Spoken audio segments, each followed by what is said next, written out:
he does all of their drafting. Uh-huh. But basically on the odd occasion, he'll like turn around and like give them the option of like which hero to pick. Like give them like 2 heroes and they say that. But it's literally what he says goes, which was both a blessing and, in Jui's words, a blessing. Like not in his words, paraphrasing him here, was both a blessing and a curse because he wants to pick stuff like Nova. Like Nova and Kel'Thuzad sometimes. And Charon's like, maybe not. But on the odd occasion, he'll let him do stuff like that for fun. Okay, on the odd occasion, Daddy Zeron will let the children do or play what they want to play, actually. So. Yeah, he's basically Team Dad right now in terms of that. All right, but back to the game, actually. KT, we actually saw another name change for Alicia Tetra. Can you believe it? He's now Kiaru. Wait, well, why? Every single season, this guy chooses a new nickname. It's not really making it easy for us. Yeah. Oh, reminder, when I next see you, I have a shirt for you. Oh. Henry from HGC China gave me 2 shirts, one for me, one for you. I chose one at random, so I have the Nova one. It's like those original Heroes of the Storm shirts, like the footballs style ones. Can you actually show it on camera right now? So there's, no, it's in the other room. But it's like the one you have is the red Arthur shirt, I believe, and I have blue Nova one. Oh, that's amazing, actually. Blue for the Alliance, red for the Horde. I think we distributed those. Except I picked blue. Oh, you picked blue? All right. I picked the blue Nova one. I picked it random. Okay, I shall wear this red shirt for once. It's fine. It's fine. No, that's awesome. Thank you so much, dude, for bringing that with you. So now we're just going to have to find a moment in time in which we actually get to see each other. In the same place. BlizzCon or Nexus games, who knows if we're invited to either of those. Oh, There's another Nexus games even, we'll see. Those would be great to have. Of course, we have nothing confirmed yet, but last year, those were amazing. Those were pretty good. Well, we can hope for the moment, though. Let's talk about this draft. Genji managing to sneak through and getting picked up straight away here. Main continues to be completely denied by every team so far. It's not really receiving... Like, I'm trying to think of how much of a banning priority Main receives in other regions. I still think she's highly contested, but not as much as China already off the bat. She's in the bans, definitely, but she's never this consistent. But we're also only 3 maps in, so there's only so much you can glean from that. But the fact is, Main has been played in the other regions. She was played by No Tomorrow. She was played in EU, I believe, by Leftovers, in one game versus the Bucky Menagerie. Dignitas has definitely played it, All right, and a Nubarak actually coming in, a very Korean-like hero. The Korean teams actually rely on Nubarak quite a bit, and they really like the aggressive, engaging potential that the Beetle offers. And considering the fact that Zeron is actually from Korea, a Korean coach for CE, it comes with a little surprise that they kind of, shift their place down there, drafting a little bit in that direction. But look at that, the Karazim being unleashed for KT. That is a bursty team. Double resets with Karazim. Dahaka and Muradin don't fit as well into it, but they still could deal some pretty reasonable burst. Also, by the way, 365's name is apparently pronounced 365. Okay. 365. Yeah. We'll break those down as we go, because there's a lot Did you get the chance to talk to him? I think he's one of the nicest guys around. I did. He also has one of the best some of the best English out of the team. He is once again very friendly. Pretty cool dudes. But then, of course, there are players like Alufal, who are literally very aloof. He's back. It's hard to catch him in real life. Alufal is back. He was not at the Eastern Clash due to visa issues. He was replaced by Kid from round 2 of X Team, if you remember that. I do. Unfortunately, how we would describe that would be the worst iteration of X Team. And that is, of course, the important question, right? We had our talks, Tetra, before we started this broadcast today. We did a little bit of banter, guys, about the upcoming rosters, and we were like, we're not really sure about CE. And we came to a very odd conclusion. The role of Alufal, is he still the same Alufal that we used to praise and sing songs of? He was amazing on Genji, and pretty reasonable on Tracer. Back when those two were stupidly OP, basically. So, since then, the meta has moved more over to Phoenix and Reyna. we haven't been feeling that pizzazz, that flash from him that we did before. So we gotta hope that he's able to refocus and refine that passion again, because right now you look at it and you're wondering, was it worth him switching off support? Yeah, absolutely true. Like, he used to be one of the absolute god tier supports, not just in China, but in the whole of Asia for the most part. And as you said, once the meta shifted away from these hyper-mobile flashy carries like Genji or Tracer, going more to the solid, safe, pokey ranged assassins, he hasn't been the same. And we also draw some parallels to other flashy star players like Hyuga, right? The moment the meta shifted away from these hyper-aggressive melee assassins into the more bruisery, tanky offlaners, yeah, he kind of disappeared, and only now did he try to adjust. You know, he played a little bit of Irel, he played that Blaze last game, and he already showed up pretty big time. Can Alufo follow suit? That's the question. Well, let's... Oh, hello. There we go. I don't know if your stream... Like, my stream didn't lag. It just did something weird there for a second. I don't know if it's the same for you. I didn't watch it right now, so let's my latency is still the same, so I'm good. Okay, same for me. What is your latency, by the way? 7.6. Okay, 7.6. Mine actually sped up a little bit, so I'm now sitting at 6.7. So let's actually try to fix that while the camera's on us. Do you want me to pause, or do you want... I'm pausing already, just see how it goes, guys. Once again, for those of you who are new to HGC China, we're casting this off a clean feed, so we don't have our own production that we can scooch around. So yeah, what did you get to? Actually, I'm getting to 6.1. I'm not sure if you can get down to that. All right, let's try. 6.4, 5. I've jumped up to... I'm still on 7. No, I'm on 8 now. 8 now. All right, we're gonna figure this out. I might even have to do a... Yeah, 7.1, 7.7. I'm pretty much stuck around as long as you stay with 7, I think we can definitely work this out. Now, KT, on the other hand, Tetra, let's talk a little bit about the quote-unquote underdogs, you know, coming into this best of 2. What can we expect from them? Timeless is still with them, still doing his magics. In the last phase, though, he kind of had a good start with his team. They did really, really well, but then they fell off and probably disappointed the most out of all the teams. Oh, hang on. I might have got a good refresh there. 6.75. 6.75. Dude, 6.6. There we go. That'll do. Nice. Assuming I don't lag from getting so close to the original. But yeah, they have pretty much just Timeless as the original player. Although I believe TWT is still there, although it's now called TWTWT. I refuse to pronounce that. He's still TWT. I mean, we could phonetically pronounce it. Twit twit. Twit twit. It sounds like a phone alert. Twit twit. Sounds like my old ICQ. Oh. Yeah. We have Kiaru, who we already mentioned, was around to begin with, but he's had yet another name change. And then we have new players Lotus and Bad. Or B-capital-A-D. Yeah, China likes to have their crazy nicknames every now and then. Apparently, we still face a little bit of a technical issue. You can actually see that behind our Chinese colleagues. There's a couple of admins there on the left-hand side trying to work things out. Sometimes, you know, you have those hardware issues or communication might not work, but I think most of the admins are already retreated out of the booth, so I think we're going to be ready to kick things off here very, very soon. Also, Tetra, I wonder, we're probably going to have to get some feedback on this, but will the HOTS Academy still continue? I'm actually going to ask that right now. We'll find out. Yeah, now is a good time to ask. So far, it's been every season, so I would hope so. I would hope so. Also, I have found the best person to ask about doing something similar. I literally asked everyone around, and they told me who the best person to ask about doing something like that for an English-speaking audience. So I'm going to pursue that because it sounds like fun. Okay, sweet. Sweet. Anything else, Tetra, that you are... Let's actually talk about the Eastern Clash a little bit more. Sure. Let me be smart here and bring up my interview notes from the player interviews. So, like a good idea. Were you able to talk to some of the Chinese teams after they had, you know, been kicked out of the tournament to maybe ask, like, what do you think is going on here? What do you think went wrong? I did not. I was pretty busy the entire time. Yeah, I can imagine. That would have been nice, though, to basically hear like what they have to say. The Eastern Clash I participated, which was the one in Taiwan before the one in Korea, you know, I couldn't help but feel like some of the Chinese teams weren't even trying.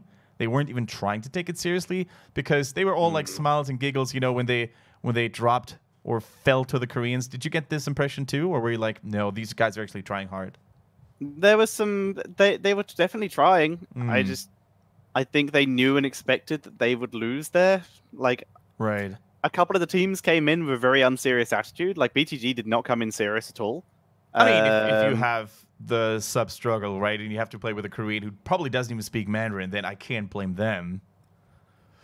Yeah, so that's fair. I mean, we did our interview with them before they even got the chance to show up. But yeah, like, I'm finding the interviews now. Yeah, they wanted to, like, there was a situation, like, when they were asked, like, they all seemed to expect that Korea was better, even, like, the bottom team.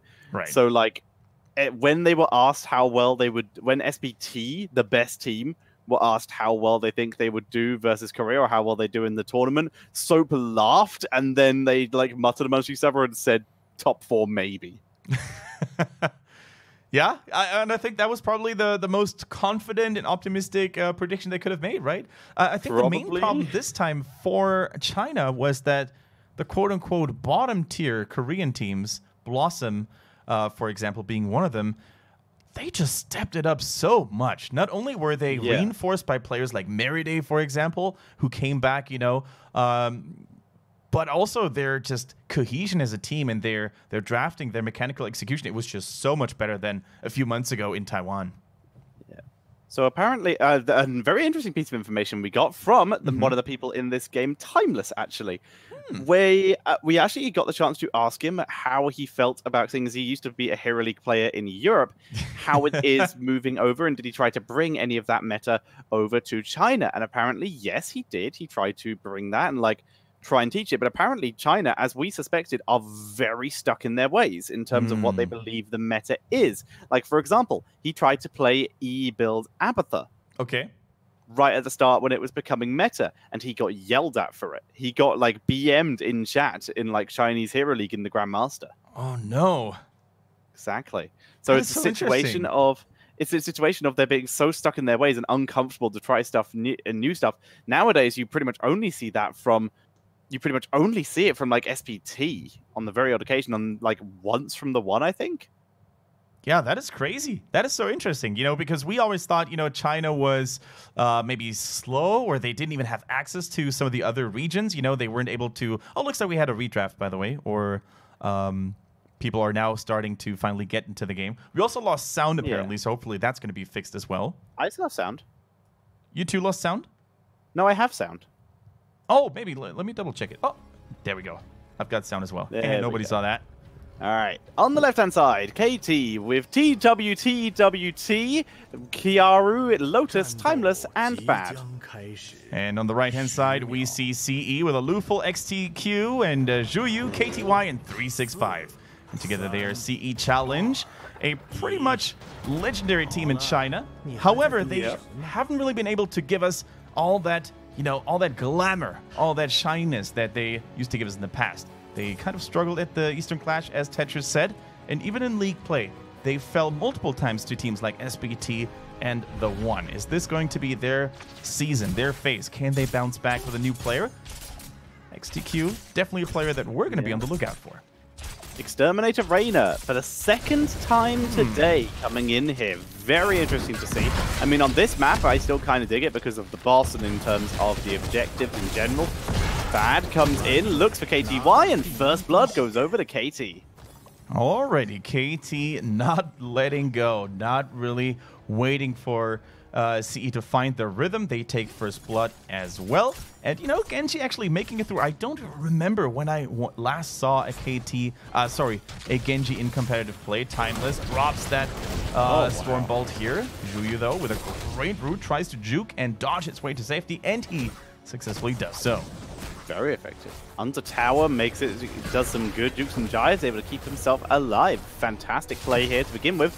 A very interesting talent at level 1, by the way, along with Exterminator. That is the agility coming in from Dahaka at level 1. So he's going from movement speed instead of what has been a almost staple of every region up to this point, the extra regen. That is actually true. You know, the go-to build shifted from the race car Dahaka, as you alluded to a more tanky, more self-sustaining Dehaka. Stronger laning presence, you know, greater sustain during team fights, especially prolonged team fights. Here we see, once again, by the way, this mercenary war in the bottom being won by CE up to this point. They successfully managed to connect their zappers into the structures. So a nice little win by them. Kiaru, formerly known as Lycia or Lycia, now with a new ID once again. He's a legendary Dehaka player. It's probably one of his most played heroes in the league. Next TQ, also being forced to retreat here. New player for CE, replacing Wind, backs up, able to move out through that scroll of ceiling from the Deckard Cain, is able to stay alive. Yeah, really good protection here, coming in from 365 on that support role on the Deckard Cain. Going for that shielding potion, ever so useful. You know, we talked about this a lot, I think, with the exception of Zelia, who in one game picked the healing over time potion. I'm not sure if that was a misclick or not.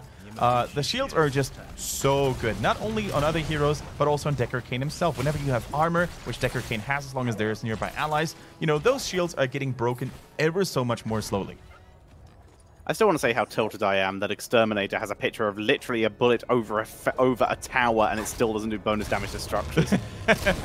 Design choices. Alufal making some good choices to play around Timeless and was able to do some nice zigzagging to prevent the Stormbot from even coming out in the first place. 3v3 down here in this bot area. Genji is denying Blaze for the moment with the help of Thrall, though. He might be able to deal with this. TWT cancels his channel for the moment. I don't really know what's going on in the top lane. It's a 2 versus 2, but it looks like CE was able to channel it after all. So now reinforcements are inbound. Vayne are in trouble. Alufal manages to stay alive, though. Makes the most of that armor. He took at level 4 here. Not going for that Behemoth armor as they move on to Yaru, trying to chase him down. Good burrow dodge scroll of ceiling for KTY. He's here for revenge, but immediately we see the TWT moving in to protect his teammates, but Genji gets taken out. Yeah, that was a good play by TWT here, actually intercepting that first jet propulsion by KTY, but the second one he can no longer take. 2 kills against KT. They had a good start to it, but Genji first got a little too reckless, and then, of course, the superior CC potential coming in from CE proved to be too much for KT to handle, though. Roll the Stone first comes in here by 365. Kiaru in trouble, has a little bit of healing. Timeless is put in a pretty good position. Lotus does not land the missiles here, and as such, Zhu able to stay alive this time, and the rest of CE able to pull back. Despite giving up first blood, they're able to achieve the double kill, and they retake control. Yeah, Li Ming, by the way, going for the standard build here up to this point. We don't really see the secret build up in this game. Of course, there's no Sergeant Hammer on the enemy team. There is a bunker, though, so one of the tools that, you know, Team Nud actually used the secret build against is in place. Yeah, this is true. So they could try and burst that down once again. The build has been seen before. It's just a question of whether we are going to see it again. Bad eats a lot of harassment, being forced to back up. Fuel the rush once again coming in for Reyna. And Muradin with that give him the axe. Got to get that extra damage. Because once again, they're looking for burst here. So Timeless, any extra damage is going to be very welcome. And they're going to try and move on to the point. Yes, they are. Timeless is in there as Genji goes to the backline and wrecks 265. He survives, but he's forced out the fight. But with Timeless dead, can they continue this fight for too much longer? Yes, they can. They snipe one with Li Ming, who gets the dominance. A good heal from TWT, keeping everyone alive. And 365 gets dropped finally by Bad. No glitch, quick shield. He lives. Another one. And 365 escapes. Absolutely survival here by 365, but as you said, Tetcher, he was completely zoned out, and that basically meant that there was no healing at all for Anubarak, for Thrall, so they ended up falling. It was a 2-for-1 trade. Timeless basically soaked up all the damage on the Muradin, and then it was Kiaru on that Dehaka who soaked up all that damage, who held that point like a champ, and they not only won the team fight, but also took a mercenary camp away from CE. So KT all of a sudden back in this. Dehaka, he will have Brushstalker soon, which is why he's already in top lane, soaking up the experience here. TWT has been trying to soak this bottom lane of experience. Timeless dives in, eats the charges. Kiaru from behind, looking for Raider, but a quick knockback, but Alufal is getting wrecked. TWT is somehow alive. Quick zap finishes him off, though. 1, 2 versus 2, though. It's a 3 versus 3 now. That is currently still raging on here. Both teams are trying to take control over this altar. 365 completely untouched. Now it's all about the potions. Zhuyu needs to stay alive. Has a self-healing from the Frostbolt Resilience. Can he actually make it and turn around? Yes, he can. Dehaka ends up falling. The lack of support put that easily in CE's favor, able to keep their team sustained. Timeless was forced to back up. He ran and grabbed the fountain. You can see Timeless, he's just trying to drop someone low enough for Genji to get a reset right now, but Timeless is now too low to continue this. 365 takes the challenge. Yeah, I really like what you said there in that team fight as well, Tetra. The lack of supporting, the lack of sustain was basically what made all the difference here, right? KT still had good health bars, but when they dropped, when they lost a little bit of health, they couldn't regain it, whereas 365 on Deckard Cain still had those potions lying around. So in the end, another win for CE, who are slowly starting to gain some ground, not only in terms of core HP, but also in terms of experience. Almost an entire level lead now. We see once again the Lornado, I think 3-0 in favor of Lornado over Stay-A-While Listen up to this point. I think so, and you can't blame him. It's a very good ability in general, especially when you're with someone like Blaze, who the fire can accidentally wake people up pretty consistently. On the other side, we are seeing 7-sided strike and X strike coming in here. Lots of extra burst damage coming in here on whoever they try to lock down. We have the Raider also giving a little bit of bonus vision, also zoning and poking down the Muradin. It's really cool to see this micromanagement by Lufel, who will always use that Raider sometimes to actually prevent the Muradin from healing, but here we see a team fight erupt. The Sunbreak goes down. There's the bunker, keeping everyone alive through this fight. Lotus is forced to back up, who's eating all of this Rainer's Raider damage. Bad has to retreat over the wall. Rainer's Raider continues to chase people down, and Li Ming dies to Crossfire. That she does. Blaze, the shining victor of this team fight here. Not only did he get that execution on Li Ming, meantime, Timeless ends up falling as well. Thrall really united his damage very well on that single target, but also the bunker. As you said, so much zoning, so much protection as well, in a perfect spot so it couldn't get focused down. Really cool to see. What's also cool to see is the fact that we have Li Ming against a Nubrak, this old battle raging on again, with Disintegrate, of course, popping the cocoon, shredding it in milliseconds. Shots come in, no worries there, just the double channel because everyone was pretty dead. And overall, this is looking really good for CE. KT, they've not come out swinging like Team Nut did, at least to begin with. There's still an entire season to go, though. They have plenty of time to refocus, but right now, CE are in the driver's seat, and they're looking to try and bring it home. They're half a level ahead. They're going to look to try and get themselves to that level 13, and if they can, a hero will be a good delivery choice for that, but immediately a burrow out by XTQ. Yeah, I wonder what to think about this 7-sided side choice here by Kharazim. True, 7-sided is great in certain situations, but the enemy team CE doesn't really have, you know, those high HP warriors like Muradin, Diablo, which sometimes, you know, position them out of position when diving in deep. Instead, they even have to face a bunker as well, which can completely annihilate these 7-sided. So let's see how that's going to come into place. Muradin, Timeless in trouble. Timeless, he will survive here, barely, unless the zap hits. Oh, it does, but he was already regened up. Kiaru got wrecked by the Lornado at the start of that fight. Now he's getting body blocked. There's the silence, though, preventing a Nubra from chasing him down. But the bell tower's already gone. Somehow they all escaped. That's better than I expected was going to happen for KT, but they still lost the fight pretty convincingly. I was going to say, like, they survived, but at what cost, right? They still lose the bell tower, which means the moment mercenaries will respawn on the bottom, that is definitely something that KT has to pay attention to. And also, just like ordered, we have 2 altars spawning. The zappers, you could see them as well. C is probably going to take those before rotating up to those altars. That's going to be an almost impossible thing to defend at all fronts for KT. Are they going to focus on that mercenaries? Are they going to send someone to the altars? Let's see what they decide to do. They're trying to dive it. There's the 7-sided Disintegrate. Does a lot of damage. Timeless, though, is still taken out. And Kiaru can't hack through this. Gets body blocked because he burrows there. No Dark Storm available. Gives TWT a chance to escape, but everything else has turned into a bit of a disaster. Another double kill for CE. The camp is already getting cleared up, though, so they don't actually take any more shots, but there's still a double altar phase available. Blaze should be able to die this bad. This is rough. This is mighty rough, actually. XTQ trying to get in, maybe put a little bit of extra pressure onto Bat. He lands the stun, and Lufel executes Genji. Show him how it's done, Jimmy. I like that quite a bit. And with that death, actually, with that, in my opinion, unnecessary death, because Genji should have had at least a little bit of mobility left there. Probably thought he could juke it all just by himself. They have to give up that boss. Without Genji, there's nothing they can do. Timeless shouldn't even try. You see the shots coming in. Timeless is just zoned away. Dude, double root. They're going to try and just get everyone. Once again, Sundering is gorgeous. And once again, the hacker is completely isolated and finished off. Yeah. DWT is the target. Slowed by Oil. Dash to a minion and will escape.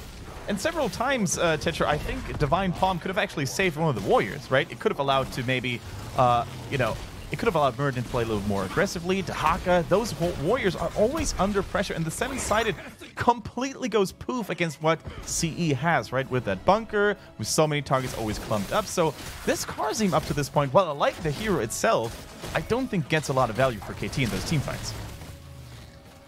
No, I think you might be right. Like, it's built for isolated... The seven-sided strike especially is built for isolated targets, and CE are just moving as a group. They're playing this incredibly well. They're now looking for yet another kill. Teleport available. Yes, it is, and Bad is also able to escape. Lornado just short of being able to trap him against the wall.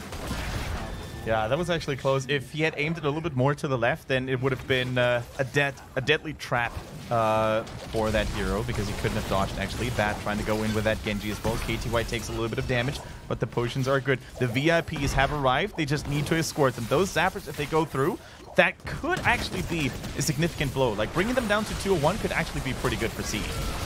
Juju is in trouble. He gets the Sundering, but doesn't actually get much value out of it this time. He is the first to fall in the fight. Bad. He's eating so much damage from that bunker. Alufel's in great positioning, though. Rex Timeless, he attempts to get to the backline. Now Kiara is in the safe position. Bad comes in. Quick stun by KTY at the snipe, as Lotus is finished off barely by Anubrak, who misses his stun, actually. Go on, Garazim. 1v4. Gets taken out. Shots go to the door. And that is it, yeah. The sappers went in, which made this... It was already lethal. It was just extra lethal. And game number 1 goes over to CE. Man, Alufal, he must have felt great in that last team.